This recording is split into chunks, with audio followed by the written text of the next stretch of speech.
লাখানের টেহা মনে করা যাচ্ছে তো রাহা যা বালাই পয়সা কামাইছি, বাড়ি করছি, কিছু জমা জমিও কিনছি। এটা আজকা অনুমান আমি তো বাইরে গেছিলাম, কাজ চালায় কিছুদিন অফ আছিল আমার। বিদেশ তো গেছি 2008 সালে, এর আগে গেছিলাম। বাগদাদে কাজ করতাম 2008-এর আগে আর কি, 10 বছর চালাইছি। চালানি পরে মনে করো যে এই গেছি বাহিরতে আয়া হিবার এই কাজে হিবার জড়িত হয়ে গেলাম আর কি। কৃষিকাজের থেকে দইরা কৃষি পাওয়ার টিলার, এই ধান মারাই মেশিন, হ্যাঁ এই কৃষিকাজে আর কি, কৃষি যন্ত্রপাতি লেই এই পর্যন্ত এই আছি আর কি। 88 সালে তো সব অভাবের সংসার আছিল, অভাবের সংসার আছিল। সময় দেশে ধান চাইলে অনেকেই কম হইতো, আসিল না তো কিছুই। তো বিদেশে এই পর্যন্ত দেখুন সময় দেখা গেছে অল্পটাতে একটা পুরান একটা পাওয়ার টিলার কিনে চালাইছি। চালানির পরে দেখা গেছে যার কিছু উন্নতি হয়েছে, আর পরে কিছু টাকা পয়সা হওয়ার পরে দেখা গেছে আমি বাইরে গেছি।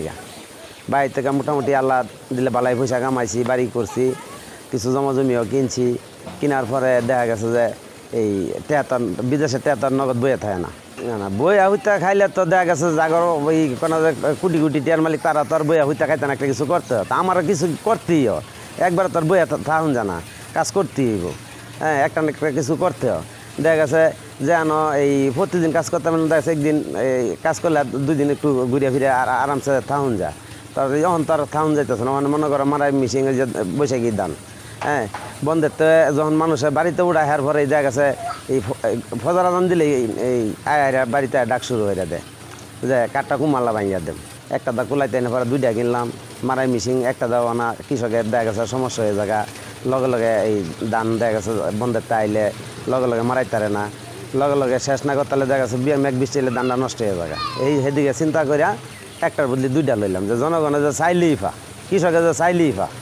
আমার আগের তো একটা উদ্দেশ্য ছিল, আমি শুরুর থেকে কৃষিকাজে জড়িত। হ্যাঁ এইটার চিন্তা করি আমি কৃষিকাজে সবসময় আমি পড়ে রয়েছি, সব কিছু মিশিং যত পাওয়ার টিলার মারাই মিশিং। হ্যাঁ যেদিন থেকে নামছে হ্যার পরের থেকে আমি শুরু। হ্যাঁ বছরে দেখা গেছে যে 2টা সিজন, হাইলার সিজনে 1-1.5 মাস পাওয়ার টিলার চলে, এই বুড়োর সিজনে দেখা গেছে 1-1.5 মাস চলে। পরে দেখা গেছে তো বইয়ে হইতেই খাইতে হয়, পরে তার কোনো কাজ কাম থাকে না। দেখা গেছে নিজের কৃষিকাজে টুটকা পাটকা খেতে খামারি কাজ করতে হয়। একটা মিশিংয়ের পাশে 5টা লোক লাগে, 2টা মিশিং আছে আমার, 2টা মিশিংয়ে 10টা লোক লাগে ডেলি। তো যা মনে করে ইনকাম হয়ে আইও অর্ধেক তারা নেগা, তাগর কোনো খরচ নাই, অর্ধেক তাগর দেয়। তো এই বৈশাখ মাস কামের দিন তুমি পয়সা বেশি, একবার দান দিতে 1000-1500 টাকা কাজ করে এলা। তো দেখা গেছে যে এই বোমার মধ্যে তো আর প্রতিদিন এক সমান না, কেউ 2-4-5 কাটা 10 কাটা দানাই সেদিন তো তাগর আর পুষে না। দেখা গেছে 5 সের 10 সের এরম অফা। এবার দেখা গেছে রাইতে দিনে চালা এমন সময় দেখা গেছে 1 মণ 12 ফারিও হয়ে জায়গা। আর আমার যে একটা জিনিস আমার মনে করে এটার পাশে এই ইঞ্জিলে তেল মোবিল খরচ করে গেহাইরা, এরপরে তোমার এই যাবতীয় যে যারা কাজ করে তাকে টিফিন খাওয়াইতো। হ্যাঁ তো তারা যদি 5-এর মধ্যে 10-এর মধ্যে 5-এর তারা নেগা 5-এর, আমার এর থেকে 5-এর টাকা আমার সব কিছু খরচ করতে হয়। খরচ করে সীমিত লাভ হয়, যে একবারে লস যে তা না, লস হইলে কি আর চালান যাইব। এটা তো আমি সবসময় এত হিসাব করে রাখি না। দেখা গেছে যে এই আমরা লগে জড়িত তাহি, দেখা গেছে 2-2.5 মণ ধান আইলে দেখা গেছে অর্ধেক তারপরে দেহাইরা তেল 50-60 মণ ধান মনে করো আমি রাখতে পারি আর কি। তো এটা কথা হচ্ছে কি এটা করতে পারে জাগর মনে করো যে একটা জিনিস অনেক তো আছে আমার মতো এলাকার মধ্যে আছে, বিভিন্ন জায়গার মধ্যে এখন বর্তমানে এই কৃষি যন্ত্রপাতিতে আধুনিক দেখা গেছে মারাই ক্ষেতের থেকে মারাই করে নিয়ে আসে।